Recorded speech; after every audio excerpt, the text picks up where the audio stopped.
अधीर के कहे एक एक शब्द सीधा सनम के दिल को छू रहे थे। उसकी आंखों में पानी भर आया, पर उसने एक बार भी पलटकर नहीं देखा। वो दोनों यूं ही खड़े रहे। सनम के जहन में अधीर के कहे शब्द गूंज रहे थे। वहीं अधीर बेपनाह शिद्दत से सनम को देख रहा था। अचानक से वहां बारिश होने लगी, पर दोनों को उससे कोई फर्क नहीं पड़ा। अधीर और सनम बारिश में भीग रहे थे। धीरे धीरे ठंड बढ़ने लगी और सनम का बदन कांपने लगा। वो खुद में सिमटने लगी, तभी उसे गर्माहट का एहसास हुआ। किसी की मजबूत बाहों ने उसे खुद में समेट लिया था। सनम उस छुअन को पहचान गई थी। उसने अपनी आंखें खोल ली और अधीर सनम को पीछे से पकड़े हुए खड़ा था। दोनों काफी देर तक यूं ही बारिश में भीगते रहे और एक दूसरे को महसूस करते रहे। अधीर ने सनम के बाल ठीक किए और जुनून से बोला, मुझसे दूर क्यों जाना चाहती हो? अधीर की बात सुनकर सनम कुछ नहीं बोली, तो अधीर ने उसकी कमर को कसकर दबा दिया और कहा, जो पूछा है उसका जवाब दो। सनम ने कहा, आपके सवाल का जवाब मेरे पास नहीं है। अधीर ने कहा, सब कुछ तो तुम्हारे पास है। जिंदगी हो तुम, चाहो तो एक पल में किसी को आबाद कर दो और ना चाहो तो बर्बाद। ऐसी कयामत सी लड़की के पास मेरे सवाल का जवाब कैसे नहीं हो सकता? सनम ने कहा, मैं आपको ना तो आबाद करना चाहती हूं और ना ही बर्बाद। हम दोनों के रास्ते अलग अलग हैं, हमारी मंजिल अलग है। अधीर बेहद जुनून से बोला, मैं सब कुछ चेक कर दूंगा और तुम मुझे ही आबाद करोगी। ये तुम्हें वक्त खुद बताएगा मेरी जान। सनम ने कहा, मैं एक नहीं होने दूंगी। सनम ने इतना ही कहा था कि अधीर ने उसकी कमर को पकड़कर उसे जोर से अपनी तरफ घुमाया और उसके खूबसूरत चेहरे को अपने दोनों हाथों के बीच में थामकर गुस्से और जुनून से बोला, सनम, तुम मुझसे बच नहीं सकती हो। तुम मेरा जुनून हो, मेरा सालों का इंतजार हो। तुमने मुझे सन की कहा था ना, तो अब तुम अधीर की सनक देखोगी, वो भी सिर्फ सनम के लिए। अब तुम्हें पता चलेगा कि तुम्हारे लिए मैं किस हद तक जा सकता हूं। तुम्हें मार सकता हूं, खुद को खत्म कर सकता हूं। जैसे ही अधीर ने खुद को मारने की बात कही तो सनम को यह अच्छा नहीं लगा और उसने अधीर के मुंह पर अपना हाथ रख दिया और बेचैन होकर बोली, ऐसा मत कहिए। सनम के प्यारे से चेहरे को देखकर अधीर का गुस्सा शांत होने लगा। वो सनम की उंगलियों को अपने होठों पर महसूस करके बहुत अच्छा फील कर रहा था। अधीर ने सनम की उंगली को चूम लिया तो सनम होश में आई और अपनी उंगलियों को हटाकर पलटकर वहां से जाने लगी। तभी अधीर ने उसका हाथ पकड़कर उसे अपनी बाहों में खींच लिया और उसकी कमर को पकड़कर बोला, छूटना इतना आसान नहीं और तुम्हें बांधना मेरे लिए मुश्किल नहीं। सनम लगातार उसकी जुनूनी आंखों में देखने लगी और बोली, जिस राह पर आप चल रहे हैं ना, वहां आपको सिर्फ शिकस्त ही मिलेगी, कामयाबी नहीं। अधीर गुरूर से बोला, कामयाबी मेरी गुलाम है और शिकस्त को मैं पैदा होते ही पीछे छोड़ आया था। कब तक खुद से छूट कहोगी, जबकि सच तुम्हें भी पता है कि आना तुम्हें मेरी सल्तनत में ही है। सनम उसकी बातों से डरने लगी और नजरें चुराने लगी। अधीर उसकी हालत समझ रहा था। उसके चेहरे पर कातिल मुस्कान थी और उसने सनम का हाथ पकड़कर उसे अपनी गाड़ी में बैठा दिया और खुद ड्राइवर सीट पर बैठ गया। सनम खामोश सी बैठी हुई थी और अधीर ने उसे देखते हुए गाड़ी स्टार्ट कर दी और तेजी से वहां से निकल गया। पूरे रास्ते सनम के दिमाग में अधीर के कहे शब्द गूंज रहे थे। उसे डर भी लग रहा था और अजीब सा सुकून भी मिल रहा था कि कोई इंसान उसे भी इस हद से चाह सकता है। लेकिन वो इंसान बेहद खौफनाक है। उसका ऑरा ही बेहद आकर्षक और अजीब सा है। उसके सनम की जिंदगी में आने से कहीं सनम के सपने पर कोई आंच ना आ जाए। सनम को अधीर से कोई प्रॉब्लम नहीं थी, क्योंकि अब तक तो उसे पता नहीं था कि अधीर ही माफिया बॉस है। इसलिए सनम को बस ये डर था कि सीईओ अपनी सनक में कहीं सनम के सपने को बर्बाद ना कर दे। बस इसलिए सनम उससे दूर जाना चाहती है, लेकिन बार बार उसकी तरफ खिंची चली आती है, उसकी तरफ आकर्षित हो जाती है, चाहकर भी उससे छूट नहीं पाती है। सनम अपने ख्यालों में गुम थी। वहीं अधीर बार बार उसकी तरफ देखता हुआ कार चला रहा था। कुछ देर में शाम हो चुकी थी। धीरे धीरे अंधेरा छाने लगा था और अधीर की गाड़ी पीजी के आगे आकर रुकी। सनम अभी भी खामोश बैठी हुई थी। अधीर कार से बाहर आया और उसने सनम का हाथ पकड़कर उसे भी बाहर निकाल दिया और कहा, अगर तुम यहाँ नहीं जाना चाहती और मेरे साथ चलना चाहती हो तो मुझे इससे कोई ऐतराज नहीं है मेरी जान। ये सुनते ही सनम ने अधीर की तरफ देखा और अपना हाथ छुड़ाते हुए जोर से बोली, कभी नहीं। इतना कहकर सनम बिना रुके तेजी से वहां से भाग गई। उसकी मटकती हुई बला को देखकर अधीर उसका कायल होता जा रहा था। अधीर कार से टिककर खड़ा हो गया और चेहरे पर कातिल मुस्कान लिए भागती हुई सनम को देखता रहा। सनम उसकी नजरों से ओझल हो गई और कुछ ही देर बाद वो उसके रूम की खिड़की पर खड़ी दिखाई दी, जो गुस्से से नीचे खड़े अधीर को देख रही थी। अधीर उसकी तरफ देखकर बेहद आकर्षक और हसीन तरीके से मुस्कुरा उठा। एक बार के लिए तो सनम भी उसकी ऐसी हसीन मुस्कान में खो गई और उसे लगातार देखने लगी। अधीर आराम से खड़ा होकर उसे देख रहा था। सनम ने अपनी नजरें चुरा ली और खिड़की को बंद करके वहां से चली गई। उसके जाने के कुछ वक्त बाद अधीर भी वहां से सीधा बीस्ट हेवन के लिए निकल गया। बीस्ट हेवन बंगलो के आगे कार आकर रुकी। गार्ड ने गेट खोला तो अधीर अपने रुतबे से बाहर आया और तेजी से अंदर जाने लगा। उसे देखकर वहां मौजूद सभी गार्ड्स ने अपना सर झुका दिया। अधीर अंदर आया तभी उसे हॉल में निधि दिखाई दी, जो आराम से सोफे पर बैठकर वड़ा पाव खा रही थी। अधीर उसके सामने जाकर हाथों में हाथ डालकर खड़ा होकर निधि को घूरने लगा। निधि ने नजरें उठाकर देखा तो एक बार के लिए चौंक गई। उसे लगा अक्ष उसके सामने खड़ा है। फिर अगले ही पल उसने ध्यान से देखा तो उसका बेटा अधीर उसके सामने खड़ा होकर उसे घूर रहा था। निधि ने चैन की सांस ली और बोली, हे भगवान अधीर, तुमने तो मुझे डरा दिया। मुझे लगा तुम्हारा माफिया बाप मेरे सामने खड़ा है। अधीर ने कहा, ये सब क्यों खाती हैं आप, जबकि आपको साफ साफ मना किया गया है। निधि ने कहा, खाना जिंदगी का सबसे बड़ा सुख है और मुझे ये सुख लेने दो। अपने पापा की तरह बनने की जरूरत नहीं है।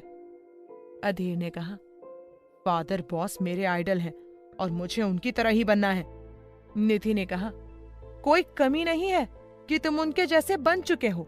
सोचा था मेरे बेटे को मेरे जैसा बनाऊंगी, पर बन गया अक्ष के जैसा बेदर्द।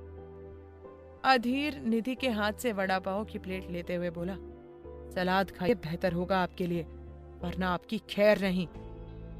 निधि ने अधीर की तरफ मुंह बनाया और बोली, भूल गए वो वक्त जब तुम मेरे साथ मिलकर छुप छुप कर बाहर का खाना खाते थे? जब भी अक्ष कहीं बाहर जाते थे तब हम सब साथ में रेस्टोरेंट जाते थे। भूल गए उस वक्त को? अधीर कुछ नहीं बोला और सर्वेंट को प्लेट थमा दिया और निधि के बगल में बैठ गया। निधि अभी भी मुंह बनाकर उसे घूर रही थी। तभी जीविका वहां आई और अधीर की तरफ बेचैनी से देखने लगी। अधीर ने बिना किसी भाव के उसकी तरफ देखा और अपनी जगह से खड़ा होकर वहां से सीधा अपने रूम की तरफ चला गया। कुछ देर बाद जीविका भी उसके पीछे चल दी। निधि उन दोनों की तरफ सवालिया नजरों से देखने लगी। तभी उसे अपना वड़ा पाव याद आ गया और वो तेजी से किचन में चली गई। जीविका अधीर के रूम के डोर को नॉक करने लगी। तभी अधीर अपनी भारी आवाज में बोला, जीविका रूम के अंदर आई। उसने देखा अधीर अपने रूम की बालकनी में खड़ा होकर दूर ऊंचे पहाड़ पर बने अपने डेविल मैंशन को देख रहा है।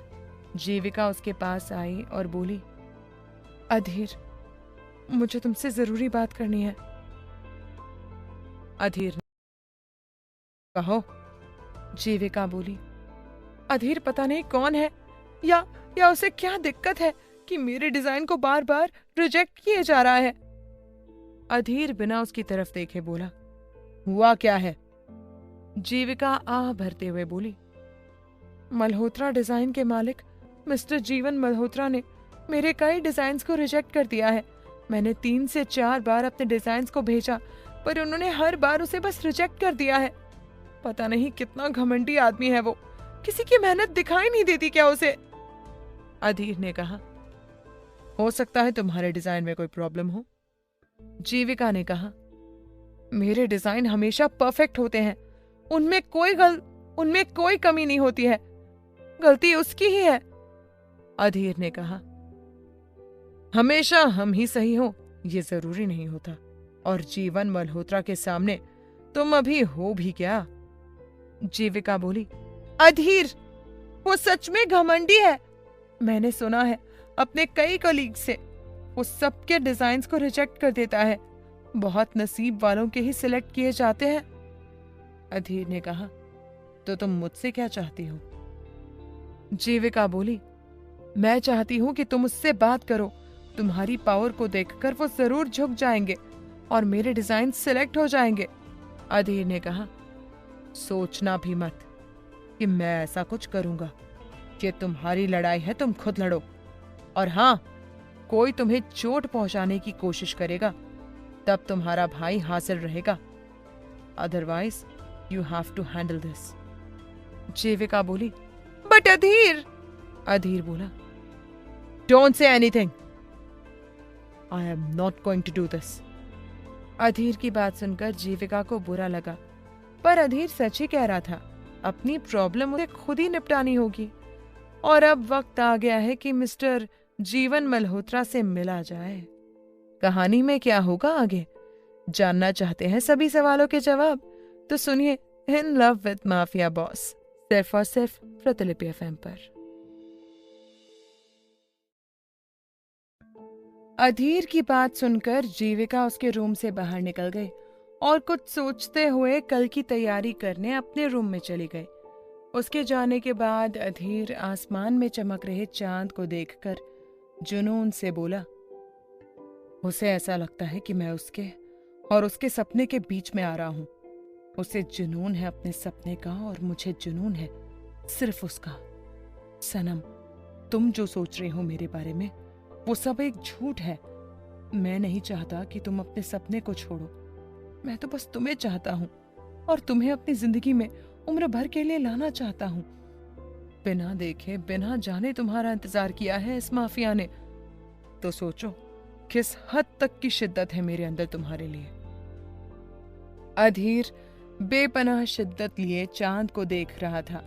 तभी उसने अपनी आंखें बंद की और गौर से सुनने लगा, तो उसे अपने माइकल के दहाड़ की आवाज सुनाई दी, जिसे सुनते ही अधीर के चेहरे पर कातिल मुस्कान आ गई और वो अपने रूम से बाहर निकलकर नीचे आया, जहां फिलहाल कोई नहीं था। अधीर बिना किसी को कुछ कहे बंगलों से बाहर निकल गया और पैदल ही अपनी कातिल मुस्कान लिए चलने लगा।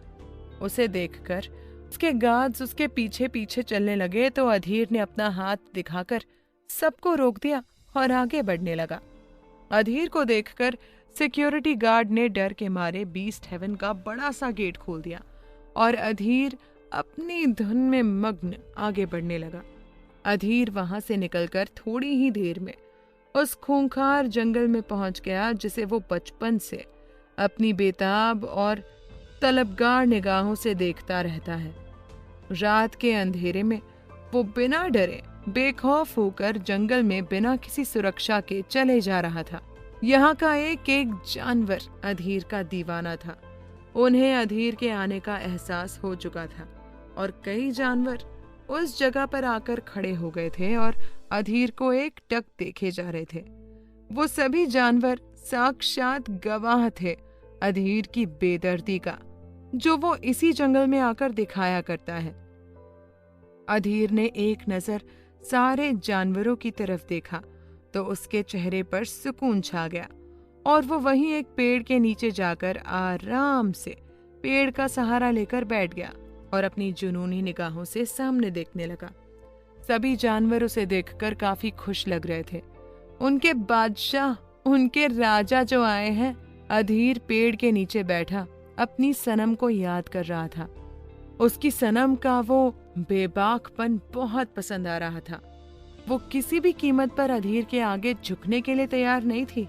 उसकी आंखें हमेशा बहुत कुछ बोलती हैं, जिसे उसकी जुबान ठुकरा देती है।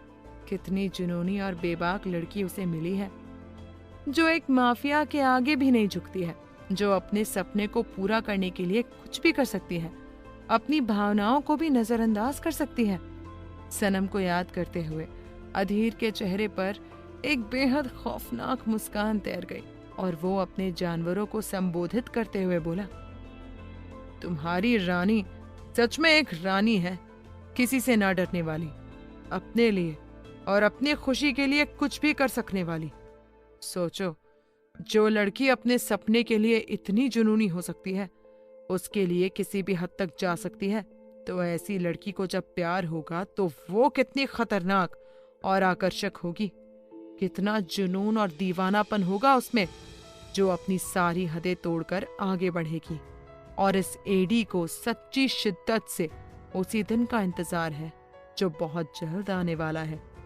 अधीर की बात सुनकर सभी जानवर एकटक उसकी तरफ देखने लगे। उनके चेहरे पर खुशी साफ साफ झलक रही थी, उनकी रानी जो आने वाली थी। अधीर ने अपनी आंखें बंद की और बोला, मुझसे ज्यादा बेताब तो मेरा माइकल है। इतना कहकर अधीर अपनी जगह से खड़ा हो गया और बिना रुके अपने डेविल मैंशन की तरफ बढ़ने लगा। अधीर इस ऊंचे पहाड़ी रास्ते पर चलने लगा और कुछ ही देर में डेविल मैंशन के बड़े से गेट के सामने जाकर खड़ा हो गया। उसे देखते ही उसके गार्ड ने जल्दी से गेट को खोल दिया और अपना सर झुकाकर खड़ा हो गया। अधीर सामने देखते हुए आगे बढ़ने लगा। रास्ते में खड़े उसके सभी गार्ड्स ने अपना सर झुकाकर उसे ग्रीट किया। अधीर बिना किसी की तरफ देखे अपने बंगलों के अंदर चला गया, जहां हॉल में बड़े से पिंजरे में कैद माइकल जोर से दहाड़कर अधीर को पुकार रहा था। उसे अधीर की नजदीकी का एहसास हो गया था। अधीर जैसे ही हॉल में आया, वैसे ही माइकल उसकी तरफ जुनून से देखने लगा और उसके करीब जाने के लिए बेताब होकर जोर से दहाड़ने लगा। उसके आसपास खड़े सभी गार्ड्स डरे हुए थे। कोई भी उसे कंट्रोल नहीं कर सकता था सिवाय अधीर के। अधीर ने माइकल को देखा और अपना हाथ आगे बढ़ा दिया तो गार्ड उसकी बात समझकर तेजी से उसके पास आया और उसके हाथ में पिंजरे की चाबी थमा दी। चाबी लेकर अधीर पिंजरे की तरफ बढ़ा और लॉक खोलने लगा। अधीर और माइकल एक दूसरे को देख रहे थे। दोनों के चेहरे पर कोई भाव नहीं था। अधीर ने लॉक खोल दिया और पिंजरे के अंदर घुस गया। उसके आते ही माइकल अधीर के पैरों के पास जाकर अपने माथे को रगड़ने लगा और उसके पैरों से लिपटने लगा। अधीर ने उसके माथे पर हाथ रखा और अपनी दमदार आवाज में बोला, चलो। इतना कहकर अधीर माइकल के साथ पिंजरे से बाहर निकल आया और दोनों एक साथ मिलकर ऊपर जाने लगे। गार्ड्स अधीर और उसके शेर को देख रहे थे। दोनों ही बेहद भयानक और खूंखार दिख रहे थे। दोनों सीढ़ियों से होते हुए ऊपर छत की तरफ चलने लगे। उनके जाते ही सभी गार्ड्स ने चैन की सांस ली। अधीर माइकल के साथ छत पर पहुंच गया। अधीर ने अपनी शर्ट उतारी और उसे जमीन पर फेंक दिया। अधीर का आकर्षक और हसीन सीना दिख रहा था, जिस पर बड़ा सा और भयानक शेर का टैटू बना हुआ था। अधीर ने बड़े हसीन तरीके से अपने बालों में हाथ फेरा और सीधा अपने छत पर बने स्विमिंग पूल में चला गया और दीवार का सहारा लेकर पानी के अंदर खड़ा हो गया। अधीर ने अपनी जुनूनी निगाहों से माइकल की तरफ देखा तो माइकल भी तेजी से पानी के अंदर किनारे पर जाकर खड़ा हो गया और अधीर ने उसके पेट पर अपना सर रख दिया और चांद को देखने लगा। माइकल को बहुत सुकून मिल रहा था अधीर की करीबी से। माइकल भी चांद को देखने लगा। तभी अधीर अपनी नशीली आवाज में बोला, लड़की में दम बहुत है, इतनी आसानी से मानेगी नहीं, पर अभी वो अनजान है मेरे असली रूप से, एक माफिया से। जिस दिन पता चलेगा उस दिन वो होगी मेरी बाहों में, मेरी रानी के रूप में। माइकल अधीर की बात गौर से सुन रहा था और चांद को देखे जा रहा था। अगली सुबह 10 बजे जीविका जल्दी से रेडी होकर नाश्ता करके गाड़ी में बैठकर निकल गई मल्होत्रा डिजाइन कंपनी की तरफ। जीवी ने ठान लिया था कि आज वो जीवन से बात करके ही रहेगी कि आखिर उसे दिक्कत क्या है जीविका से, और वो बार बार उसके डिजाइन को रिजेक्ट क्यों कर रहा है। कुछ देर बाद जीविका की गाड़ी मल्होत्रा बिल्डिंग के आगे जाकर रुक गई। जीविका गाड़ी से बाहर आई और गहरी सांस लेकर अंदर बढ़ने लगी। रिसेप्शन पर जाकर वो बोली, मुझे मिस्टर जीवन मल्होत्रा से मिलना है, क्या वो अभी यहाँ मौजूद है? रिसेप्शनिस्ट ने कहा, जी मैडम, सर यही है, लेकिन उनसे मिलने के लिए आपको अपॉइंटमेंट लेनी होगी। जीविका थोड़ा घमंड से बोली, तुम्हें पता है मैं कौन हूं? मुझे किसी की अपॉइंटमेंट की जरूरत नहीं है, मेरा नाम जीविका शेखावत है। रिसेप्शनिस्ट ने कहा, जी मैडम, आप जो कोई भी हो, पर हमारी कंपनी के भी रूल्स एंड रेगुलेशंस हैं जो सर ने बनाए हैं। जीविका ने कहा, अपने सर से कह दीजिए कि जीविका शेखावत आई है, जिनके डिजाइन्स वो कई बार बिना किसी वैलिड रीजन के रिजेक्ट कर रहे हैं। रिसेप्शनिस्ट ने मिस्टर जीवन के कैबिन में कॉल किया तो उनके पीए ने कॉल अटेंड किया और सारी बात हो जाने के बाद रिसेप्शनिस्ट ने कॉल कट करके कहा, मैडम आप जा सकती हैं, जीवन सर अपने कैबिन में ही हैं। जीविका के चेहरे पर गुमान आ गया और वो वहां से जीवन के कैबिन की तरफ बढ़ने लगी। कैबिन के सामने जाकर उसने डोर को देखा जिसके ऊपर नेम प्लेट लगी हुई थी और लिखा हुआ था, Jeevan Malhotra, president of Malhotra designs. Jeevika ने डोर नॉक किया तो अंदर से कोई जवाब नहीं आया। जीविका ने दोबारा नॉक किया, तब भी कोई जवाब नहीं आया। जीविका को गुस्सा आने लगा। उसने जोर से डोर को नॉक किया, तब जाकर पीए ने गेट खोला और जीविका गुस्से से अंदर चली आई और बोली, मिस्टर जीवन, आप खुद को समझते क्या है? मैं कोई ऐसी वैसी लड़की नहीं हूँ जो मेरे साथ ऐसा व्यवहार किया जा रहा है। अक्ष सिंह राजपूत और विराट शेखावत के परिवार से बिलोंग करती हूँ मैं, और अधीर सिंह राजपूत की बहन हूँ मैं। जीविका बोले जा रही थी, वहीं अपने डेस्क पर रखे जूस के ग्लास को बड़ी स्टाइल से पीते हुए एक आदमी बोला, राहुल, कितनी बार कहा है तुमसे, इन चिक चिक करने वाले लोगों के लिए मेरी कंपनी में कोई जगह नहीं है। सुबह सुबह मूड खराब कर दिया अपनी कर्कश आवाज में। जीविका ने उसकी तरफ गुस्से में देखा और बोली, आप खुद को समझते क्या हो? मैं कोई चक चक करने वाली नहीं हूं। वो आदमी अपनी चैत से खड़ा हुआ और कैबिन की विंडो की तरफ जाकर खड़ा हो गया और गुरूर से बाहर देखते हुए बोला, मुझे खुद को समझाने की जरूरत नहीं है, मेरी काबिलियत खुद बढ़ चढ़ कर बोलती है। इतना कहकर जीवन जीविका की तरफ मुड़ा और दोनों की नजरें आपस में टकरा गईं। दोनों की आंखें एक दूसरे से लड़ाई करने लगीं और आंखों में अंगारे लिए दोनों एक दूसरे को घूर रहे थे। उनको देखकर ऐसा लग रहा था कि जैसे न जाने कितने पुराने दुश्मन हो दोनों। जीविका ने अपनी नजरें फेर ली, तभी जीवन के चेहरे पर कातिल मुस्कान आ गई और वो एटीट्यूड से बोला, अक्सर नजरें वही चुराते हैं जो चोर होते हैं, जिन्होंने अपने अतीत में कोई बहुत गलत काम किया हो, जिसके गिल्ट में वो आज तक जी रहे हों। क्यों, मैंने सही कहा ना मिस जीविका? जीवन की बात सुनकर जीविका की बोलती बंद हो गई और वो इधर उधर देखने लगी। उसके चेहरे के हाव भाव देखकर जीवन को गुस्सा आने लगा और उसने खुद को शांत किया और बोला, आपको यही बकवास करनी थी तो अब आप जा सकती हैं, क्योंकि मेरे पास आप जैसे लोगों की बात सुनने तक का वक्त नहीं है। क्या होगा कहानी में आगे? जानना चाहते हैं सभी सवालों के जवाब? तो सुनिए in love with mafia boss, सिर्फ और सिर्फ प्रतिलिपि एफएम पर। जीवन की बात सुनकर जीविका को गुस्सा तो बहुत आ रहा था, पर उसने खुद को शांत किया और बोली, आप मेरे डिजाइन्स को रिजेक्ट क्यों कर रहे हो? जीवन अपनी चेयर पर बैठ गया और डेस्क पर रखे दूसरे डिजाइन को देखकर बोला, बकवास इंसान और उनकी बकवास चीजों को मैं काफी टाइम पहले छोड़ चुका हूं। जीविका बोली, इतना एटीट्यूड सही नहीं है, घमंड हमेशा इंसान को डुबाता है। याद रखना, जीवन ने कहा। ये बात तुम्हें भी याद रखनी चाहिए, क्योंकि तुमसे ज्यादा घमंडी इंसान तो इस दुनिया में कोई है ही नहीं। जीविका ने कहा, देखिए, मैं आपसे साफ साफ कह रही हूं, अगर आपको मेरे डिजाइन्स पसंद नहीं है तो कोई बात नहीं, पर उन्हें सेलेक्ट करके आगे भेज दीजिए ताकि दूसरी कंपनियां मेरी डिजाइन्स को ले सके। जीवन ने कहा, अच्छी डिजाइन होती तो मैं जरूर सेलेक्ट करता, पर तुम्हारा एक भी डिजाइन देखने लायक तक नहीं है और तुम्हारी वजह से मैं बाकी कंपनियों के साथ धोखा नहीं कर सकता। अब तुम जा सकती हो। जीविका ने कहा, आप होते कौन है मेरे डिजाइन को बकवास कहने वाले?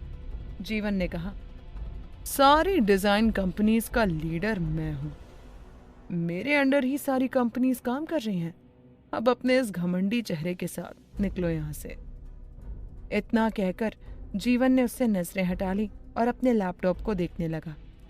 जीविका को उस पर बहुत गुस्सा आ रहा था। उसने जोर से अपने पैर पटके और तेजी से वहां से चली गई। उसके जाने के बाद जीवन ने अपने लैपटॉप को डेस्क पर रखा और बेहद गुस्से से बोला, तुम मुझे भूलकर इतनी आसानी से आगे कैसे बढ़ सकती हो? मैं तुम्हें कुछ भी भूलने नहीं दूंगा। आ गया हूं मैं तुम्हारी गलतियों का एहसास कराने, तुम्हें तुम्हारी असली जगह दिखाने। मिस जीविका शेखावत। दोनों की ये टकराहट इन्हें कहां तक लेकर जाती है, ये तो आने वाला समय ही बताएगा। जीविका वहां से निकलकर सीधा अपने बुटीक चली गई और गुस्से में अपना काम करने लगी। दूसरी ओर सनम और रिदा एकेडमी के लिए तैयार हो गई। रिदा सनम से नाराज थी क्योंकि कल सनम उसे बिना बताए वापस आ गई थी, वो भी उसे पार्क में अकेला छोड़कर। अब सनम उसे कैसे समझाए कि उसे अधीर ले गया था। कल रात से सनम रिदा को मनाने की कोशिश कर रही थी। दोनों रेडी होकर पीजी से बाहर निकल गईं और थोड़ी दूर तक पैदल चलने लगी। रिदा मुंह फुलाकर आगे आगे चल रही थी और कुछ देर बाद उन दोनों को ऑटो रिक्शा मिल गया, जिसमें बैठकर दोनों अपने एकेडमी के लिए निकल गईं। पूरे दिन दोनों ने जमकर डांस प्रैक्टिस की और धीरे धीरे शाम होने को आई। काफी स्टूडेंट्स तो चले जाते थे। रिदा भी थक चुकी थी और सनम के पास जाकर उखड़े हुए स्वर में बोली, चलो अब लेट हो रहा है। सनम ने कहा, थोड़ी और प्रैक्टिस करते हैं ना, इतनी जल्दी जाकर क्या करना है? रिदा ने कहा, मैं थक गई हूं, मुझे आराम करना है। सनम ने कहा, ठीक है, तुम चली जाओ, मैं थोड़ी देर बाद आऊंगी। रिदा ने कहा, अकेले कहीं भी नहीं रहना, चुपचाप मेरे साथ चलो। सनम ने कहा, रिदा प्लीज, तुम्हें रुकना है तो रुक जाओ, पर मुझे नहीं जाना है अभी। रिदा और सनम ने काफी देर तक एक दूसरे से बहस की और अंत में जाकर रिदा ने हार मान ली और बोली, अपना ध्यान रखना और जल्दी से वापस आना, नाराज तो अभी भी हूं मैं तुमसे। इतना कहकर रिदा वहां से चली गई। उसे जाते हुए देखकर सनम मुस्कुरा रही थी। सनम ने अपनी प्रैक्टिस शुरू कर दी। वहीं राज उसे छुप छुप कर देख रहा था। उसकी नजर सनम के हसीन बदन पर टिकी हुई थी। जैसे जैसे वो डांस कर रही थी वैसे वैसे उसका बदन मटक रहा था, जिसे देखकर राज लालसा भरी निगाहों से सनम को देख रहा था। उसने अपने मन में कहा, आज वही होगा जिसकी प्लानिंग मैं इतने दिनों से कर रहा हूं। आज मौका भी अच्छा है इस लड़की को हासिल करने के लिए। राज वहां से चला गया। एक तरफ जाकर उसने किसी को फोन किया और कहा, 4 आदमी तैयार रखो और थोड़ी ही देर में मुझे मेरा काम पूरा होता हुआ दिखना चाहिए। इतना कहकर राज ने अपना फोन काटा और कातिल मुस्कान लिए सनम को याद करने लगा। शाम के 7 बज चुके थे। सनम ने अपनी प्रैक्टिस खत्म की और अपना बैग लेकर एकेडमी से बाहर निकल गई। उसे कोई ऑटो रिक्शा नहीं मिली। परेशान होकर वो पैदल ही चलने लगी। उसके पीछे पीछे कोई चल रहा था, जिसका एहसास उसे हो चुका था। सनम ने हिम्मत की और तेजी से वहां से जाने लगी। कोई था जो उसके पास आता जा रहा था। आज सनम को जो एहसास हो रहे थे वो जाने पहचाने नहीं थे और हमेशा की तरह अच्छे भी नहीं थे। आज तो सनम को बुरा महसूस हो रहा था, इसलिए वो जल्दी से वहां से जाने लगी। तभी किसी ने पीछे से उसका हाथ पकड़ लिया और उसे जोर से खींच लिया। सनम घबरा गई और चिल्लाने लगी। तभी उसने देखा उसकी आंखों के सामने राज अपनी गंदी मुस्कान लिए खड़ा था। उसे देखकर सनम को बहुत गुस्सा आया। उसने जोर से अपना हाथ झटक दिया और उंगली दिखाते हुए बोली, तुम्हारी हिम्मत कैसे हुई मुझे हाथ लगाने की? क्या औकात है तुम्हारी जो मेरा पीछा कर रहे हो? राज को उस पर गुस्सा आया और वो बोला, ये ज्यादा उछलने की जरूरत नहीं है, सारे पर काट दूंगा। किसके दम पर इतना उछल रही है? उस अधीर सिंह राजपूत के या उस मास्क वाले के? पता नहीं कितनों को लेकर घूमती है। सनम ने कहा, मैं कितनों को भी लेकर घूमूं, तुम्हें इतनी मिर्ची क्यों लग रही है? तुम अपनी हद में रहो। राज ने कहा, तुझे आज बताऊंगा कि मेरी हद क्या है। इतना कहकर राज ने अपने हाथों से कुछ इशारे किए जिसे सनम समझ पाती इससे पहले ही उसके पीछे 4 आदमी आकर खड़े हो गए। सनम पीछे मुड़ने ही वाली थी तभी उनमें से एक आदमी ने सनम के सर पर डंडा मारा। सनम का दिमाग घूम गया, उसे चक्कर आने लगे। उसे इतना ज्यादा दर्द हुआ कि वो बस जोर से चिल्लाई और बोली, अधीर! सनम के चीखते ही अपने ऑफिस के कैबिन में बैठा अधीर बेचैन हो गया। उसके माथे पर पसीना आने लगा। उसने अपने हाथ में पकड़ी फाइल को फेंक दिया और अपनी चेयर से खड़ा होकर जोर से बोला, सनम! अधीर को कुछ गड़बड़ लग रही थी। वो अपने कैबिन से बाहर निकल आया और तेजी से वहां से जाने लगा। उसके गार्ड्स उसके पीछे पीछे चलने लगे। अधीर अपनी गाड़ी में बैठा और वहां से पीजी के लिए निकल गया। इस वक्त सनम अपनी पीजी में ही होती है। अधीर सनम को कॉल कर रहा था। वहीं सड़क पर बीचों बीच घायल पड़ी सनम अपने फोन को देख रही थी जिस पर मिस्टर अधीर नाम शो हो रहा था। सनम ने उसका नाम पढ़ा तो उसकी आंखों से पानी बहने लगा। वो उसका कॉल अटेंड करना चाहती थी पर उसमें इतनी हिम्मत नहीं थी। राज उसके पास आया और उसके फोन को हाथ में लेकर बोला, अच्छा तो तेरे आशिक का कॉल आ रहा है। इसे क्या पता कि उसकी माशुका आज मेरी बनने जा रही है। इतना कहकर राज ने सनम का फोन जोर से रोड पर फेंक दिया और उसे अपने पैरों से दबाकर सड़क पर घायल पड़ी सनम को अपनी गोद में उठाया और अपनी कार की तरफ बढ़ने लगा। सनम रोते हुए अपने फोन को देख रही थी। उसके दिमाग में अधीर घूम रहा था। उसकी छुअन महसूस हो रही थी पर असल में वो आज उससे बहुत दूर था। उसे पता भी नहीं था कि सनम के साथ क्या होने वाला है। राज ने सनम को कार के पीछे की सीट पर पटक दिया और खुद आगे बैठकर वहां से तेजी से निकल गया। उधर गाड़ी में बैठा अधीर बहुत गुस्से में था। सनम का फोन लग ही नहीं रहा था। अधीर को एहसास हो गया था कि कुछ तो गलत है। उसने अपनी गाड़ी को बीच रास्ते में रुकवा दिया और सनम के फोन की लास्ट लोकेशन को ट्रेस करने लगा जो एकेडमी से थोड़ा दूर एक सुनसान सड़क पर बता रही थी। अधीर ने ड्राइवर से कार स्टार्ट करने को कहा और वहां से निकल गया। कुछ ही देर में अधीर की गाड़ी उस जगह पर आकर रुकी। अधीर बेचैन हो गया था। गुस्सा उसके सर चढ़ गया था। वो सनम से मिलने के लिए बेकरार हो रहा था। अधीर गाड़ी से बाहर आया और इधर उधर देखने लगा। वो जोर से चिल्लाया और बोला, जाओ पूरे जंगल को तलाशो, मेरी सनम मुझे किसी भी कीमत पर चाहिए। अधीर के गार्ड्स भागे और सनम को ढूंढने लगे। अधीर भी इधर उधर देख रहा था। तभी उसे सड़क पर खून की बूंदें दिखाई दी। अधीर अपने घुटनों के बल बैठ गया और खून की बूंदों को अपनी उंगली से देखकर हद से ज्यादा गुस्से से चिल्लाया। उसकी चीख पूरे जंगल में गूंज उठी। उसके आदमी थर थर कांपने लगे। अधीर खड़ा हुआ और बोला, मेरी सनम को कुछ नहीं हो सकता। अभी तो उसे पूरी जिंदगी मेरे साथ बितानी है। मुझे उसे अपने साम्राज्य की रानी बनाना है। ते कुछ नहीं होगा।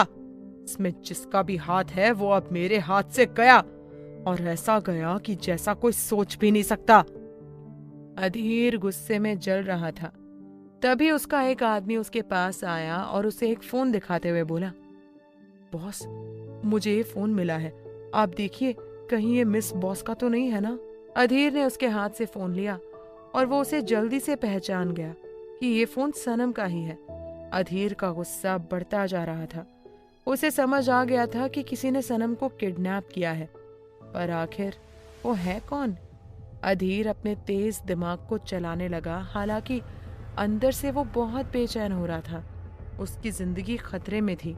उसकी सनम, जिसके साथ उसने अभी तक जिंदगी शुरू भी नहीं की थी, और आज उसका किडनैप हो गया था।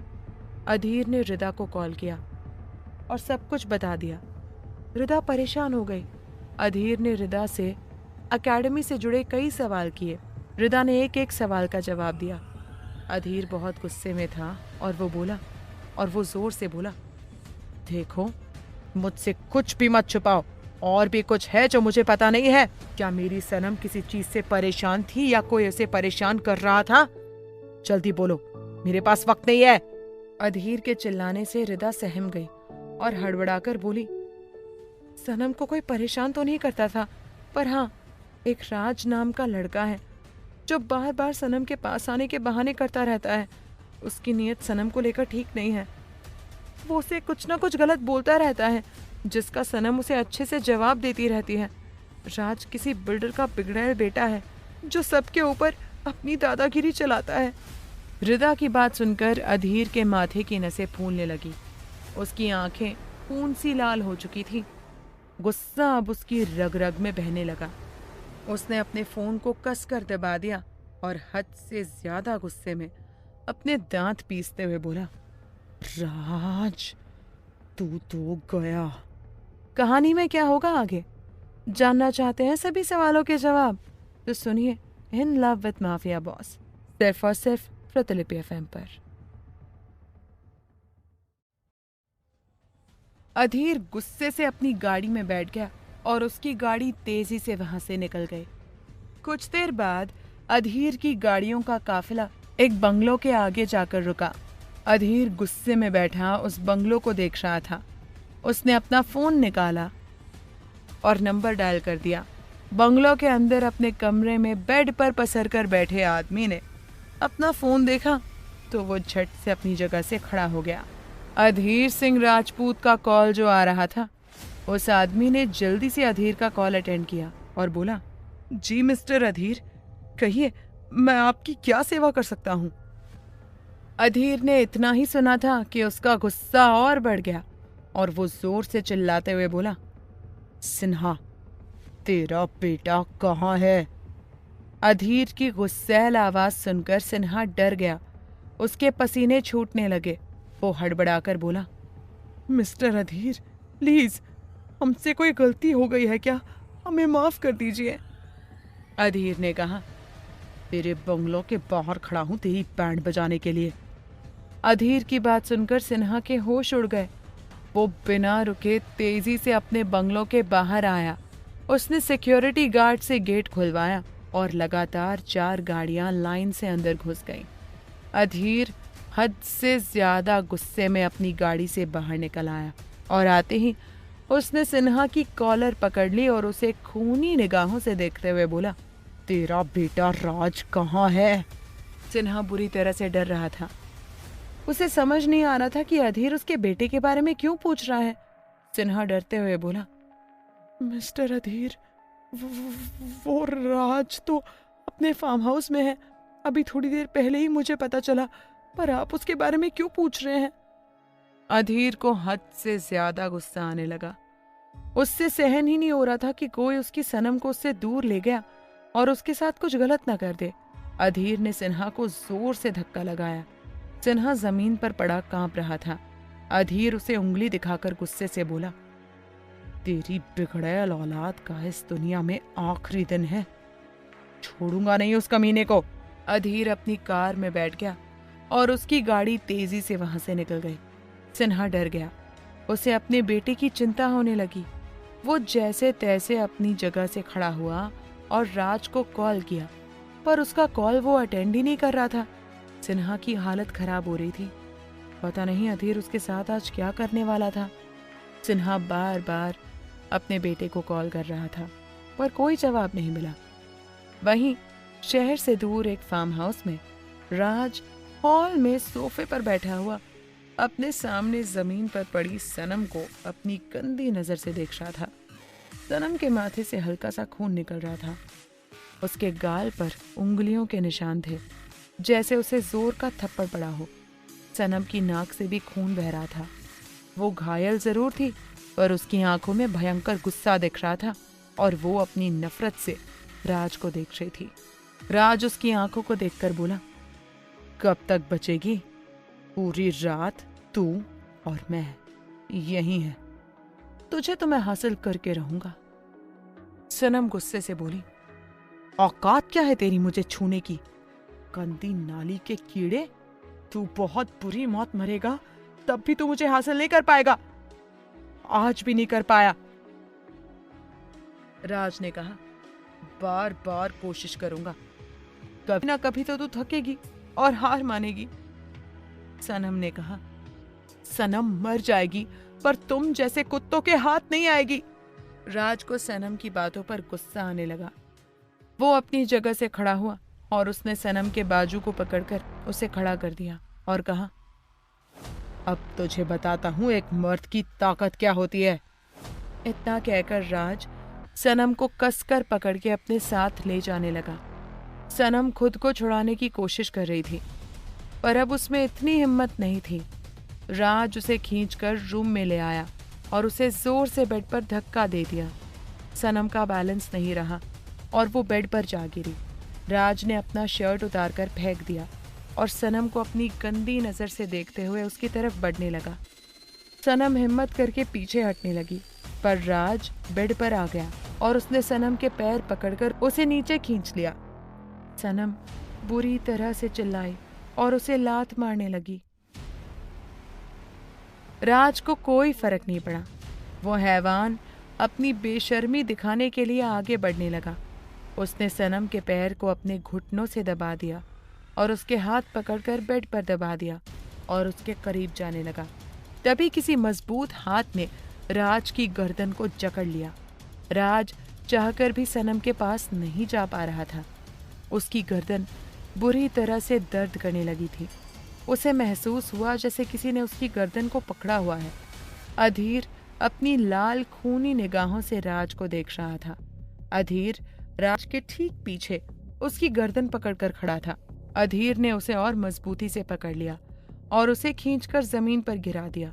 राज बुरी तरह से जमीन पर गिर गया और तेज तेज सांस लेने लगा। उसकी हालत खराब हो रही थी। सनम ने महसूस किया कि अभी तक उसके साथ कुछ नहीं हुआ है।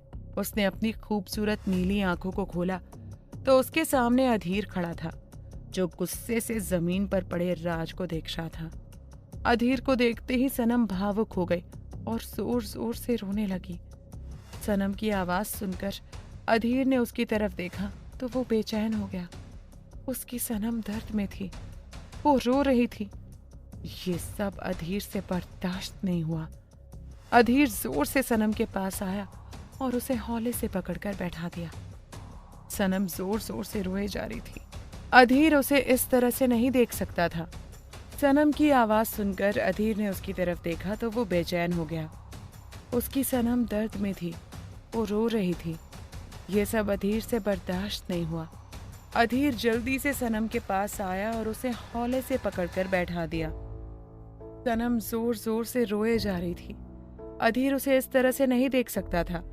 उसने झट से सनम को अपने सीने से लगा लिया और उसकी पीठ सहलाने लगा। सनम ने कसकर अधीर को पकड़ लिया और उसके सीने में मुंह डालकर रोने लगी। अधीर बोला, शांत हो जाओ, क्योंकि अब हम दोनों मिलकर इसकी अशांति पैदा करेंगे। तुम्हें छूने की नाजायज कोशिश की है ना इसने, अब मैं इसे बेदर्द से भी खौफनाक मौत दूंगा। राज डरते हुए अधीर की तरफ देखने लगा और हिम्मत करके बोला, आपकी हिम्मत कैसे हुई मेरे फार्म हाउस में आने की और मेरी ही गर्लफ्रेंड को हाथ लगाने की? छोड़िए उसे। राज की बात सुनकर अधीर आपे से बाहर हो गया। उसने सनम को आराम से बैठा दिया और बेड से खड़ा होकर अपने शर्ट की स्लीव्स को फोल्ड करते हुए राज की तरफ बढ़ने लगा। राज संभल पाता इससे पहले अधीर ने उसके सीने पर जोर से लात मार दी और चिल्लाकर बोला, सनम सिर्फ मेरी है, उस पर हक जताने की तेरी औकात नहीं। अधीर की बात सुनकर सनम की नीली आंखों से आंसू मोतियों की तरह बहने लगे। सनम के दिल को अधीर की बात छू गई जब वो बोला कि सनम सिर्फ उसकी है। सनम अपनी मायूस आंखों से अधीर को देखे जा रही थी। राज को इतनी जोर से लात पड़ी थी कि उसके सीने में दर्द हो रहा था। अधीर ने अपनी बेल्ट निकाली और उसे डरावने तरीके से अपने हाथों पर लपेटने लगा। राज उसे देखकर डर रहा था। अधीर उसके पास आया और उसकी छाती पर पैर रखकर खौफनाक तरीके से बोला, मर्दानगी दिखानी है तुझे? चल मुझे दिखा अपनी मर्दानगी, मैं भी तो देखूं तुझ में है क्या नया। अरे ऐसे कांप क्यों रहा है? दिखा अपनी मर्दानगी। राज उससे छूटने की नाकाम कोशिश कर रहा था। राज की दर्दनाक चीखें पूरे फार्म हाउस में गूंज उठी। उसे सुनकर सनम बुरी तरह से डर गई और हैरानी से अधीर को देखने लगी, जिसके ऊपर शैतान हावी हो गया था। अधीर गुस्से से पागल हो चुका था और वो बोला, इतने से दर्द को तू सहन नहीं कर पाया और चला है औरतों पर अपनी मर्दानगी झाड़ने? ऐसे तो मर्द नहीं होते हैं। सनम को अजीब सा डर लगने लगा था। उसे अधीर से अलग ही वाइब्स आ रही थी। अधीर ने दर्द में तड़पते हुए राज को देखा और उसके चेहरे पर कातिल मुस्कान आ गई और वो बोला, राज सिन्हा, क्या हुआ तुझे? तेरी मर्दानगी कहाँ चली गई? तू तो रो रहा है, तू तो कांप रहा है। अधीर ने उसे एक और लात मारी और तेजी से सनम के पास आया। सनम उसे देखकर कांप उठी और बेड पर सिमटने लगी। अधीर उसके पास बैठ गया और उसके चेहरे की तरफ अपना हाथ बढ़ाने लगा और पागलों की तरह उसे देखने लगा। सनम उससे डरने लगी। उसे देखकर अधीर दीवानों की तरह बोला, क्या हुआ मेरी सनम को? डरने की जरूरत नहीं है। इसे तो मैं इतनी बुरी मौत दूंगा कि इसे देखने वाला जिंदा मर जाएगा। आओ मेरे पास, तुम्हें हर दर्द से छुटकारा मिल जाएगा। अधीर के अजीब से बर्ताव को देखकर सनम डर गई थी। उसे अधीर नहीं लग रहा था, कोई और ही लग रहा था। सनम के माथे पर पसीना आने लगा। वो घबराती हुई पीछे जाने लगी। तभी अधीर ने उसे पकड़ लिया और उसे अपने करीब लाते हुए नशे में चूर होकर बोला, इस बदजात ने तुम्हें छूने की कोशिश की है ना? तुम्हें तकलीफ दी है ना? अब देखो मैं इसे किस हद तक की तकलीफ देता हूँ। इतना कहकर अधीर ने सनम के माथे को देखा, जिस पर हल्का सा खून लगा हुआ था। सनम के नाक से थोड़ा सा खून आ रहा था और उसके गालों पर थप्पड़ के निशान पड़े हुए थे। ये सब देखकर अधीर का दिमाग खराब हो गया। जिस लड़की को वो कांच की गुड़िया की तरह रखना चाहता था, उसी लड़की के गाल पर इस नीच इंसान ने थप्पड़ मार दिया, उसके नाक से खून निकाल दिया। ये सब अधीर की बर्दाश्त शक्ति से बाहर हो गया था। उसकी आंखों में खून उतर आया था, जिसे देखकर सनम का दिल दहल उठा। उसे हद से ज्यादा डर लग रहा था। अधीर गुस्से में पागल होकर अपनी जगह से खड़ा हुआ। वो किसी खूंखार जानवर की तरह तेज तेज सांस छोड़ रहा था और राज की तरफ बढ़ने लगा। सनम उसे रोकना चाहती थी, पर डर के मारे उसकी हिम्मत नहीं हुई कुछ भी बोलने की। कहानी में क्या होगा आगे जानना चाहते हैं सभी सवालों के जवाब? तो सुनिए in love with mafia boss, सिर्फ और सिर्फ प्रतिलिपि एफएम पर।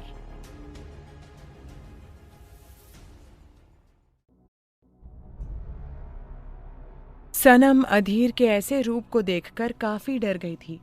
उसे यकीन नहीं हो रहा था कि अधीर का ऐसा रूप भी उसके सामने आएगा।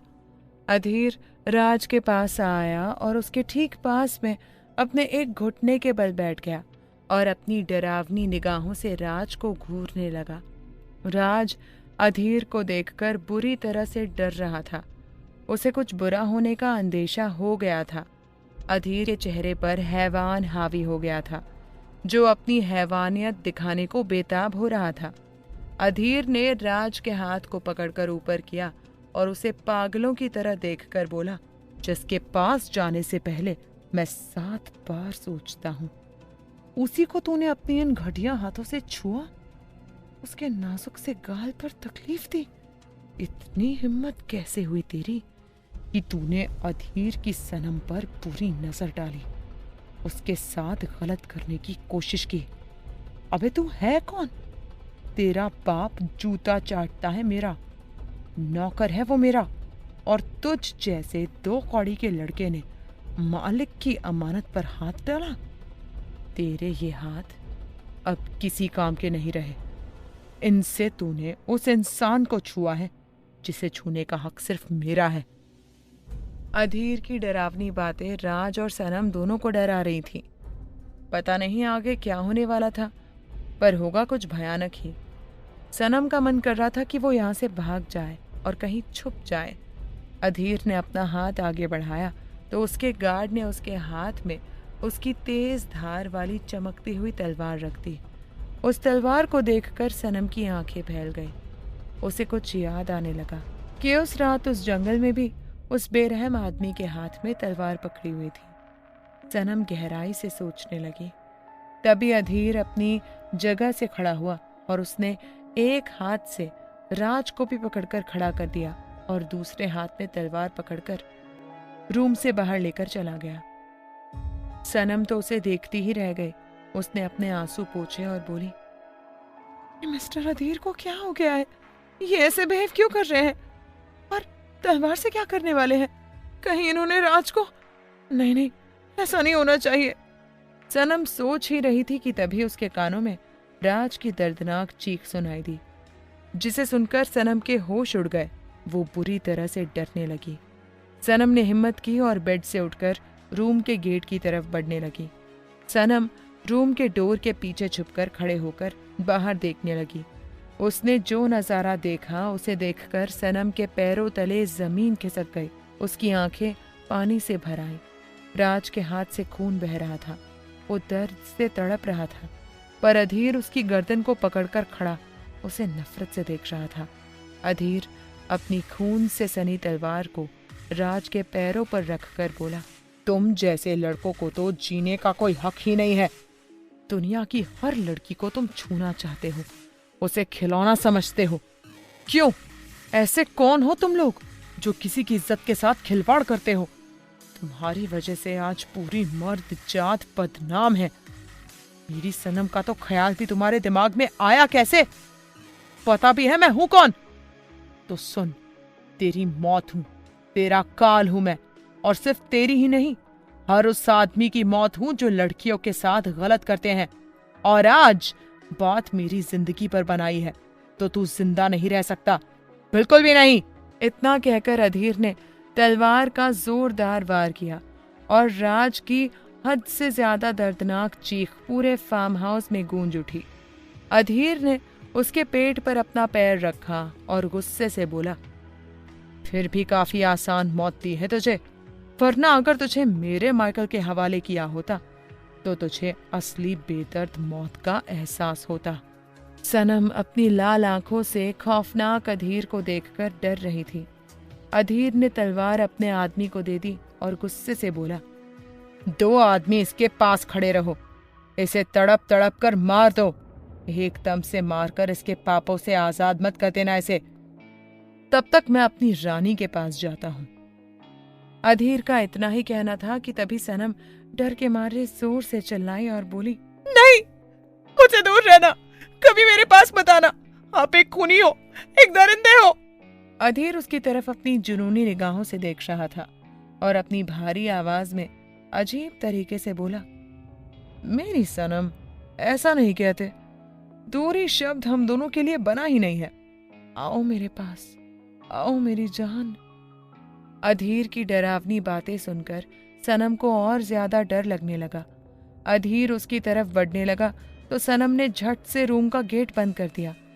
ये देखकर अधीर को बहुत गुस्सा आया और वो तेजी से डोर के पास जाकर उसे खटखटाने लगा, चुपचाप दरवाजा खोल दो, वरना इसे तोड़ना मेरे पाए हाथ का खेल है। सनम डर के मारे एक कोने में छुपकर बैठी हुई थी। तभी अधीर ने दरवाजा तोड़ दिया और तेजी से अंदर चला आया। अधीर अपनी बाज जैसी नजरों से सनम को इधर उधर ढूंढने लगा और बोला, मेरी जान, मेरे सामने आओ, ये छुपने से कुछ हासिल नहीं होगा, आना तुम्हें मेरी सल्तनत में ही है, आओ मेरी रानी। सनम बुरी तरह से कांप रही थी। उसने अपने मुंह पर हाथ रख दिया। तभी अधीर उसके ठीक सामने आकर खड़ा हो गया। और उसे जुनून से देखने लगा। सनम उसे देखकर रोने लगी और बोली, प्लीज मुझे छोड़ दो, मैंने आपका क्या बिगाड़ा है। अधीर सनम के पास बैठ गया और उसके हाथ को पकड़कर दीवानों की तरह अपने चेहरे पर घुमाने लगा, उसकी महक लेने लगा। सनम कांपती हुई उसे देख रही थी। वहीं अधीर उसके पीछे पागल हो चुका था। उसने सनम के हाथ को चूम लिया और बोला, कोई तुम्हारे साथ कुछ गलत नहीं कर सकता, कोई तुम्हें तकलीफ नहीं दे सकता। तुम्हारा अधीर है ना, वो तुम्हें कुछ नहीं होने देगा। सनम का डर बढ़ता जा रहा था। उसने हिम्मत करके अधीर से अपना हाथ छुड़ा लिया और बोली, आप इंसान नहीं हो, हैवान हो, हैवान। और मुझे हैवान पसंद नहीं, दूर रहिए मुझसे। सनम की बात सुनकर अधीर को गुस्सा आने लगा। उसने कसकर सनम की ठोड़ी को पकड़ा और दांत पीसते हुए बोला, तुम्हें खुद से ज्यादा चाहता हूं, तुम्हें अपना बनाना चाहता हूं, कोई मजाक नहीं चल रहा है यहाँ। और इस घटिया इंसान की मौत पर तुम्हें आंसू बहाने की क्या जरूरत है? तुम अपनी आने वाली खूबसूरत जिंदगी का जश्न मनाओ। सनम ने अधीर के सीने पर हाथ रखा और उसे धक्का देने लगी। तभी गलती से उससे अधीर की शर्ट के बटन खुल गए और उसका सीना सनम के सामने था, जिसे देखकर सनम के होश उड़ गए। सनम अपनी नीली आंखों से एकटक अधीर के सीने को देख रही थी, जिस पर बड़ा और खतरनाक शेर का टैटू बना हुआ था। यही टैटू उसने जंगल में उस आदमी के सीने पर देखा था और यही टैटू दुनिया के सबसे खूंखार माफिया एडी के सीने पर भी बना हुआ है। सनम को अब जाकर एहसास हुआ कि उसके सामने कौन बैठा है, उसके पीछे कौन पड़ा है। डेविल माफिया बॉस एडी, जिसकी बेदर्दी से पूरी दुनिया खौफ में जीती है, और वही एडी सनम के पीछे दीवानों की तरह पड़ा है। डर के मारे सनम के पसीने छूटने लगे। वो इतनी देर से एक माफिया से जुबान लड़ा रही थी, उसे टक्कर देने की कोशिश कर रही थी।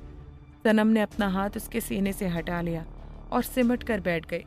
अधीर उसके चेहरे को देखकर शैतानी मुस्कान लिए बोला, मेरी जान, एक बेदर्द को बेदर्द की दीवानगी हुई है, इसमें इतना चौंकने की क्या बात है? सनम कांपते हुए होठों से बोली, माफिया। अधीर के चेहरे पर कातिल मुस्कान आ गई। वो सनम के और करीब आया और उसके कानों में बड़े आकर्षक तरीके से बोला, सही कहा मेरी जान, मैं वही बेदर्द माफिया हूं जिससे तुम उस रात मिली थी। तुम दुनिया में सबसे खास हो क्योंकि तुम एक माफिया का जुनून हो, उसका पागलपन हो, उसकी दीवानगी हो। तुम्हें पाना मेरी जिंदगी का सबसे बड़ा मकसद है, जिसे मैं पूरा करके रहूंगा। सनम तो अपनी सुध बुध खो चुकी थी। वो एक माफिया की नजर में आ चुकी थी। अब कोई भी ताकत उसे इस डेविल माफिया से बचा नहीं सकती थी। अधीर खड़ा हुआ। उसने सनम का हाथ पकड़कर उसे खड़ा किया और उसे अपनी गोद में उठाकर रूम से बाहर जाने लगा। सनम को सदमा लगा था और वो अपने ख्यालों में गुम हो गई थी और अधीर की बाहों में झूल रही थी। अधीर सनम को लेकर फार्म हाउस से बाहर आया और अपनी गाड़ी में लेकर बैठ गया। अधीर ने सनम को अपनी गोद में बिठा लिया और उसके पैर अपनी कमर से लपेट लिए। अधीर ने सीट से सर टिका दिया और बेशुमार प्यार से खूबसूरत सनम को देखने लगा। सनम खामोश सी उसकी गोद में बैठी थी। उनकी कार चेन्नई की सड़कों पर चल रही थी। धीरे धीरे सनम की आंखों से पानी बहने लगा और वो जोर से रोने लगी। उसके रोने से अधीर को तकलीफ हो रही थी, पर एक ना एक दिन तो अधीर का ये सच सनम के सामने आना ही था। सनम अपना सर झुकाकर रोए जा रही थी। अधीर ने उसके माथे पर हाथ रख दिया और कहा, जो सच है उसे एक्सेप्ट करके मेरे साथ आगे बढ़ो। सनम अभी भी रो रही थी तो अधीर ने उसे खींच लिया और वो उसके सीने से टकरा गई। सनम ने अधीर के खुले हुए शर्ट को कसकर पकड़ लिया और उसके सीने में मुंह डालकर रोने लगी। अधीर उसके बालों को सहलाने लगा और खामोश होकर उसे महसूस करने लगा। अधीर अपने होश खो चुका था। उसके सामने सनम का खूबसूरत लाल चेहरा दिख रहा था। धीरे धीरे अधीर उसमें गुमसा हो गया। कहानी में क्या होगा आगे? जानना चाहते हैं सभी सवालों के जवाब? तो सुनिए in love with mafia boss, सिर्फ और सिर्फ प्रतिलिपि FM पर। अधीर सनम को दीवानों की तरह चूमे जा रहा था। कुछ देर बाद अधीर ने सनम को छोड़ा क्योंकि उसे सांस लेने में दिक्कत हो रही थी। दोनों तेज तेज सांसें लेते हुए एक दूसरे को देख रहे थे। अधीर की आंखों में जुनून और दीवानापन नजर आ रहा था। वहीं सनम उससे डरी हुई खामोश होकर उसे देख रही थी। उसे तो यकीन नहीं हो रहा था कि कोई इंसान इतना खतरनाक भी हो सकता है क्या। सनम ने अपनी नजरें झुका ली तो अधीर को गुस्सा आ गया। उसने सनम की कमर को दबाया और बोला, ये सब क्यों कर रही हो? जानती हो कि जबरदस्ती तुम्हारे साथ कर नहीं सकता और तुम खुद मेरे साथ आगे बढ़ नहीं रही हो। क्यों कर रही हो ऐसा? इतनी बेदर्द क्यों हो तुम सनम? सनम नजरें झुकाकर बोली, मुझसे दूर रहिए। अधीर को और गुस्सा आ गया। उसने कसकर सनम की कमर को दबा दिया और बोला, बस एक ही शब्द बोलना आता है, किसी की रट लगा कर रखी है तो आज साफ साफ सुन लो, मैं अधीर तुमसे कभी दूर नहीं जाऊंगा और ना तुम्हें जाने दूंगा। तुमने कोई भी ऐसा कदम उठाया तो तुम सोच लेना मैं किस हद तक बेदर्दी दिखाऊंगा। सनम ने अधीर की बात का कोई जवाब नहीं दिया। अधीर को उस पर बहुत गुस्सा आने लगा। उसने सनम की ठोड़ी पकड़कर उसके चेहरे को ऊपर उठाया और उसके होठों पर टूट पड़ा। सनम उसके कंधे पर धक्का मार रही थी, जिससे सनम के नाखून अधीर के सीने पर वार कर रहे थे। वहां पर लाल निशान पड़ चुके थे। अधीर के सीने पर जगह जगह लाल निशान बने हुए थे, जो उसकी सनम ने उसे दिए थे। कुछ देर बाद अधीर आगे बढ़ने लगा। तभी सनम ने अपनी आंखें खोल दी और उसके सीने पर हाथ रखकर बोली, नो प्लीज, इससे आगे नहीं। अधीर वहीं रुक गया और सीट से सर टिकाकर तेज तेज सांस लेते हुए नशे से सनम को देखने लगा, जिसके गले पर गहरे लाल निशान बने हुए थे। उसके गाल लाल हो गए थे। वो नजरें झुकाकर अधीर की गोद में बैठी हुई थी। अधीर ने सनम का हाथ पकड़ा और उसे चूमते हुए बोला, जिस चीज को मैंने चाहा है उसे अपने कदमों में लाकर रख दिया है और इस बार तो कयामत आई है। एडी को उसका चांद मिला है तो उसे खुद से दूर कैसे जाने दे सकता है। मेरी जान, आजादी से जियो, जो करना चाहती हो करो, पर एक बात याद रखना, मुझसे दूर जाने के ख्याल तक मत आने देना, वरना चांद को जड़ से खत्म करने में मुझे ज्यादा वक्त नहीं लगेगा। एक माफिया से पंगा बहुत महंगा होता है मेरी जान। अधीर की धमकी सुनकर सनम दंग रह गई और उसकी तरफ देखने लगी। उसकी आंखें लाल हो चुकी थी। उसने अधीर को गुस्से से घूरा और फिर अपनी नजरें फेर ली और खिड़की से बाहर देखने लगी। उसकी हरकत देखकर अधीर के चेहरे पर कातिल मुस्कान आ गई और वो सीट से सर टिकाकर आराम से अपनी आंखें बंद करके बैठ गया। कुछ देर बाद उनकी गाड़ी पीजी के आगे जाकर रुकी। सनम अधीर की गोद से उतरने लगी, पर अधीर ने उसके हाथ को पकड़ लिया और उसे रोक दिया। सनम उसे डरते हुए देखने लगी। पता नहीं वो अब उसके साथ क्या करने वाला था। अधीर उसके पास आया और उसके बालों को कुछ इस तरह से सेट किया जिससे सनम के गले पर बने निशान किसी को दिखाई न दे। सनम ने उसे हैरानी से देखा और मुंह फेर लिया। अधीर ने उसे छोड़ दिया। सनम तेजी से गाड़ी से बाहर निकल गई और बिना कुछ कहे अपनी बिल्डिंग की तरफ बढ़ने लगी। तभी अधीर ने उसे आवाज लगाई, सुनो। इस पुकार में इतना अपनापन, दीवानापन और जुनून नजर आ रहा था। ये ना चाहते हुए भी सनम के कदम वहीं थम गए। अधीर उसके करीब आया और उसे अपनी तरफ घुमाया। सनम उससे नजरें नहीं मिला रही थी। अधीर ने अपनी जेब से रुमाल निकाला और उससे सनम के माथे पर लगे खून को साफ करने लगा। सनम के मुंह से कराह निकल गई। उसने अनजाने में अधीर का दूसरा हाथ पकड़ लिया। अधीर ने उसका खून साफ करते हुए गुस्से से कहा, हिम्मत कैसे हुई उस कुत्ते की तुम्हारे साथ ऐसा बर्ताव करने की? पछतावा हो रहा है, उसे और बुरी मौत देनी चाहिए थी। सनम ने अपनी आंखें खोली और अधीर को गुस्से से देखकर बोली, शांत हो जाइए, इतना गुस्सा करने की जरूरत नहीं है। आपने उसे मारने में, उसे तकलीफ देने में कोई कसर नहीं छोड़ी है।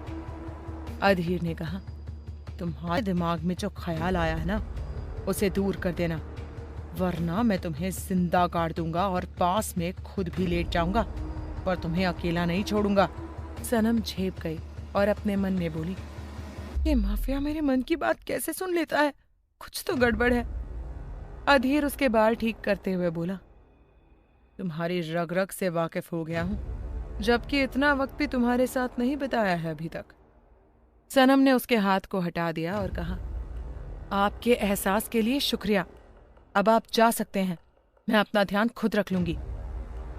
अधीर ने गहरी सांस दी और बोला, जाओ यहां से। सनम को अधीर की बात बुरी लगी और वो गुस्से से उसे देखने लगी। तभी अधीर ने उसका हाथ पकड़कर उसे घुमा दिया और पीछे की तरफ इशारा करते हुए गुस्से से बोला, तुरंत जाओ यहां से, 1 मिनट भी रुकने की जरूरत नहीं है। सनम को अधीर का बर्ताव बुरा लग रहा था। उसकी आंखों से पानी आने वाला था। उसने गुस्से से अधीर के हाथ को छटक दिया और रोते हुए बोली, जब जरूरत हो तब इस्तेमाल कर लो और जरूरत खत्म तब रवाना कर दो। आप भी उन्हीं सब जैसे हो। अधीर को सनम की बात पर हद से ज्यादा गुस्सा आया। उसने जोरदार तरीके से सनम को पकड़कर अपनी तरफ घुमाया और उसे झकझोर कर बोला, तुम जो चाहती हो वही कर रहा हूं। मेरी तुलना कभी उन लड़कों के साथ मत करना। अगर मैं वैसा होता तो तुम आज इतनी आजादी से घूम नहीं रही होती। तुम मेरी डेविल मैंशन में मेरे बेड पर मेरी। इससे ज्यादा आगे अधीर नहीं बोला क्योंकि उसे इतना गिरना नहीं था। उसने बड़ी मुश्किल से अपने गुस्से को काबू किया और तेज तेज सांस लेने लगा। सनम नजरें झुकाकर खड़ी थी। उसकी आंखों से टप टप आंसू बह रहे थे। अधीर ने उसे छोड़ा और अपने चेहरे को बुरी तरह से मसलने लगा। उसको बहुत ज्यादा गुस्सा आ रहा था, पर वो सनम को हर्ट नहीं करना चाहता था। दूसरी तरफ मल्होत्रा डिजाइन कंपनी में जीवन अपने कैबिन में बैठा हुआ था। उसके हाथ में उसका फोन था जिस पर एक खूबसूरत लड़की की तस्वीर दिख रही थी। जीवन उसे गुस्से से देखकर बोला, तुम्हें क्या लगा दिल की चोट खाकर बिखर जाऊंगा और कभी लौटकर वापस नहीं आऊंगा? बेवकूफ हो तुम। मैं वापस आया हूं सिर्फ तुम्हारे लिए, तुम्हें पाने के लिए। पहले प्यार से पाना चाहता था, पर अब जबरदस्ती तुम्हें हासिल करूंगा और तुम्हें तुम्हारे किए की सजा देकर रहूंगा, मिस जीविका शेखावत। जीवन ने अपने फोन को कसकर दबा दिया। उसकी आंखें आग उगल रही थीं।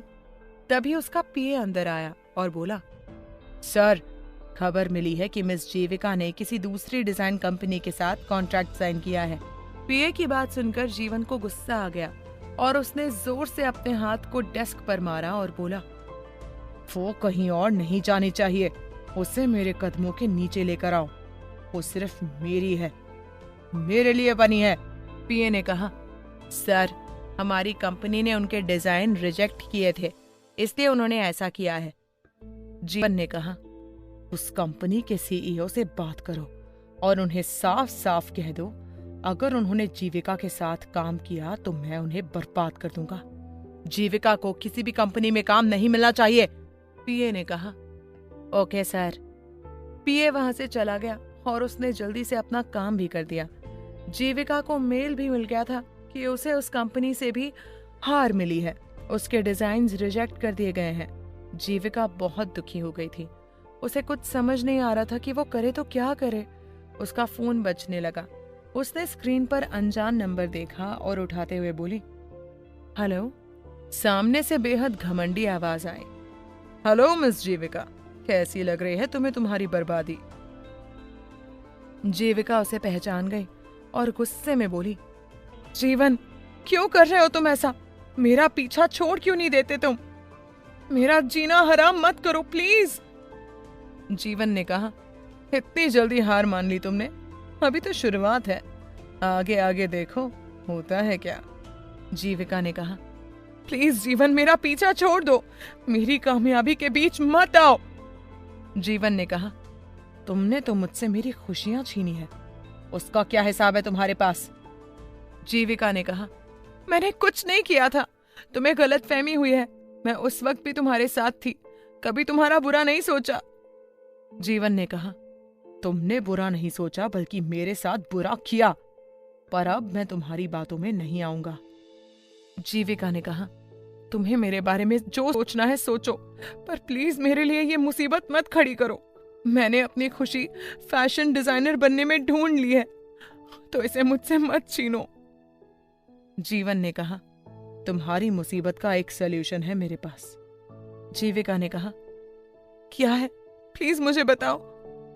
जीवन बोला, जब तक मैं नहीं चाहूंगा तब तक तुम्हें कोई भी फैशन डिजाइन कंपनी हायर नहीं करेगी। ऐसे तो तुम बर्बाद हो जाओगी। तो बचा एक ही रास्ता कि तुम मेरी कंपनी ज्वाइन कर लो और मेरे नीचे रहकर मेरे लिए काम करो। तुम्हारे सारे डिजाइन्स पास कर दिए जाएंगे और ये ऑफर आज रात 12 बजे तक ही वैलिड है। सोच लो, अभी 9 बज रहे हैं। इतना कहकर जीवन ने कॉल कट कर दिया। जीविका की आंखों से पानी बहने लगा। वो बेड पर बैठकर रोने लगी और बोली, मैं तुम्हें कैसे यकीन दिलाऊं कि मैंने तो कुछ किया ही नहीं। मैं तो आज भी उसी जगह पर खड़ी हूं जहां तुम मुझे छोड़कर चले गए थे। जीवन, हमारे बीच जो दीवार खड़ी हुई है ना, वो कभी टूट नहीं सकती, क्योंकि तुम्हें मुझ पर यकीन ही नहीं था और ना है। आज भगवान ने मुझे ऐसे मोड़ पर लाकर खड़ा कर दिया है कि दोनों में से एक रास्ता चुनना मेरे लिए मुश्किल हो रहा है। सबकी जिंदगी में कुछ ना कुछ चल रहा था, किसी को सुकून नहीं था। अधीर अपनी सनम को अपने एहसास समझाने के लिए पागल हुए जा रहा था और वो उसके असली रूप की वजह से उससे दूर जाना चाहती है। जीविका और जीवन के बीच की गलतफहमी की दीवार न जाने कब टूटेगी और कब दोनों आगे बढ़ेंगे। वहीं दूसरी तरफ अधीक्षा अभी भी अपनी भावनाएं अभिनव से छुपा रही थी। उसे डर था कि कहीं अभिनव को कुछ हो न जाए। अभिनव तड़प रहा था अपनी अधीक्षा के प्यार के लिए और वो जल्दी से राजपूत परिवार से इस बारे में बात करना चाहता था, लेकिन उसे अधीक्षा ने रोका हुआ था। रिदा और विहान की कहानी अभी कुछ खास आगे नहीं बढ़ी। वो दोनों फिलहाल एक दूसरे से दूर थे, लेकिन विहान के दिल में रिदा को लेकर कुछ कुछ भाव आने लगे थे। कहानी में क्या होगा आगे, जानना चाहते हैं सभी सवालों के जवाब? तो सुनिए in love with mafia boss, सिर्फ और सिर्फ प्रतिलिपि FM पर।